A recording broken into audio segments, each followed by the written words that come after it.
Good morning, students. Today we are going to start a new chapter, that is chapter 2. Institutional representation of democracy. It is in page number 91. Institutional representation of democracy. Election and democracy. In the previous chapter, we have studied about democracy. Meaning of democracy is, it is a government of the people. And Abraham Lincoln, he defined democracy as a government by the people, of the people and for the people. Now by the people means government is formed by the people. That means through the election. That means election is an important organ of democracy. Without election, a democratic government cannot be formed. When it is by the people, democratic government is formed by the people, means the democratic government is formed through election. People cast their vote and form the government. Now, when democratic government was formed earlier in the different countries, that time all the adults, as we are having that adult franchise, so that time some selected people, they were given the right to vote. They could form the government. At the beginning, in some countries, only rich people, handful of rich people, they were given the right to vote. That means those rich people, they could form the government. Then again, some educated people also were given the right to form the government. Then all the males were given the right, only the males. That means women were deprived from the right to vote. In USA, after 1920, the females were given the right to vote. In 1920, before that, only the males were given the right to vote. Then in Britain, in UK, in 1928, women were given the right to vote. And in India, all the adults are given the right to vote. In India, in our country, we have the universal adult franchise. All the adults, after completing the age of 18, earlier it was 21, and then it was amended and taken 18. So after completing age of 18, a person is considered as adult. And so, irrespective of caste, irrespective of educational qualification, irrespective of gender, all the adults are given the right to vote.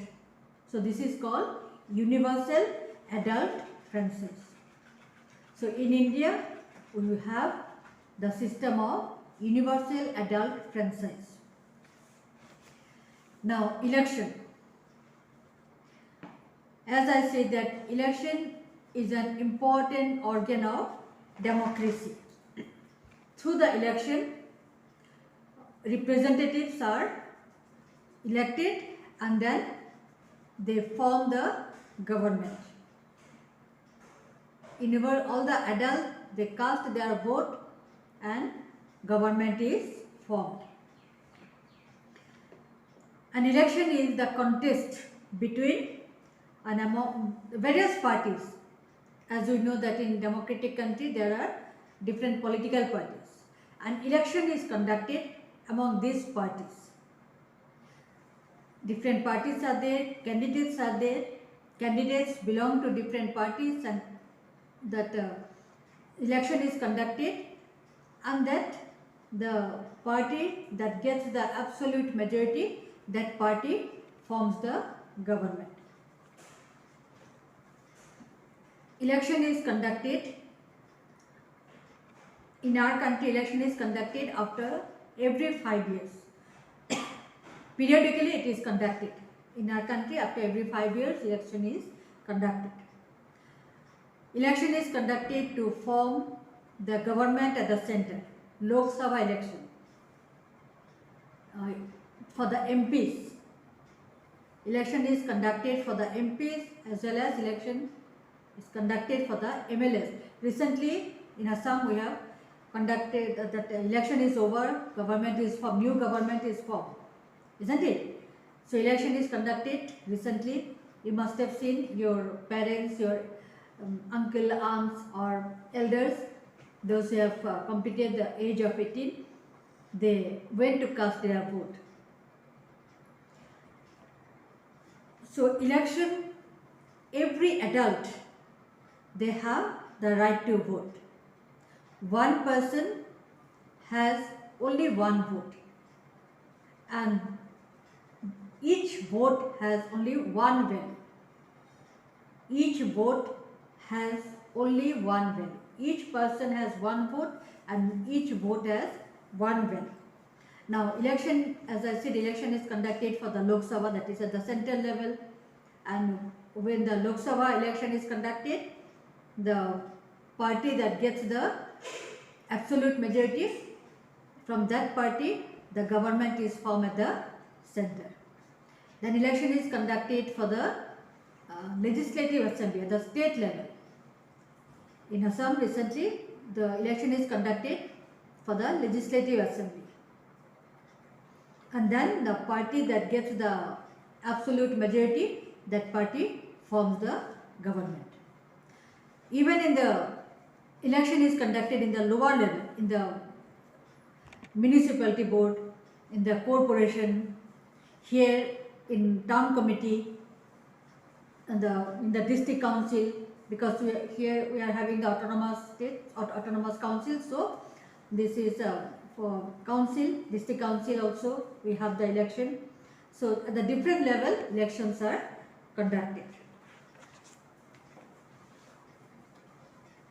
There is a body to conduct the elections and to govern the elections, and that body is called Election Commission, and the head of the body is Election Commissioner.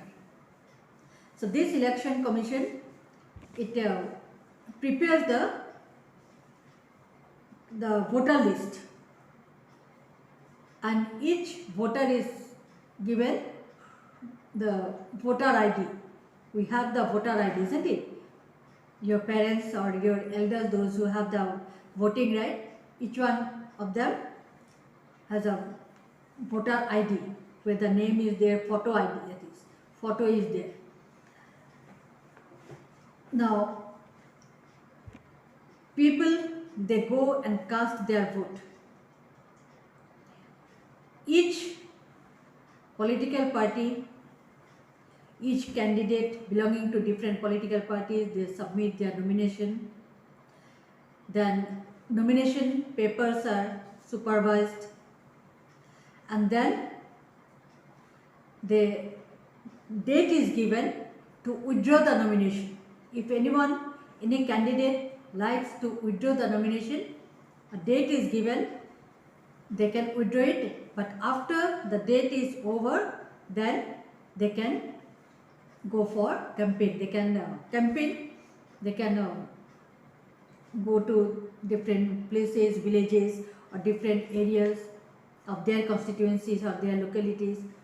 Then they can put the posters, then they can distribute the leaflets regarding the candidates, or the supporters can do it, the workers of the different parties, they do it. Then before 48 hours before the vote, 48 hours before, they can stop the campaign. Then each political party, they have a symbol, and candidates, those who stand in the independent candidate, they too have the symbol, and their symbol is approved by the election commission. Election commission has to approve their symbols. Then nowadays there is the EVM machine, electronic voting machine. Earlier, or few years back, there were the ballot papers. Papers were given, and people, that means the voters, they used to cast their vote on the candidate name and the symbols there. So secret ballot they used to do. But nowadays there is EVM machine, and so the candidates' photos are there, their symbols are there, so they can, even the people, those who are illiterate, they can easily cast their vote. Each candidate, other than the independent candidate, there are independent candidates, they stand independently, but other than this, there are the candidates which belong to the different political parties. Now, political party is an organized group of people. Political party, as you know, the Congress, BJP, AGP. So these are the political parties. There are many political parties. So political party is an organized group of people, and having their common goal and common aims. Now, these political parties, when they go for campaign, they assure the people to work for the development, maybe the development in the field of education, or removal of poverty, or reducing the price level. So these are the assurance they give to the people, which are called manifesto. Alright. Now, the candidates belonging to different parties. Now, winning party, the party that wins in the election, they form the government. And the candidates, those who win, belonging to the winning party, some of them or many of them are taken in the ministry. Recently in Assam, that ministry is formed, isn't it? Chief Minister is formed. So absolute majority, the party has got the absolute majority, so the government is formed. Now next time I'll explain about the opposition party and different political parties. But before that, I'm telling you, you go through up to here, you go through up to page number 93, the first paragraph. From political parties, I'll explain. So up to here, you go through, then it will be clear to you all. Okay? So we'll stop for today.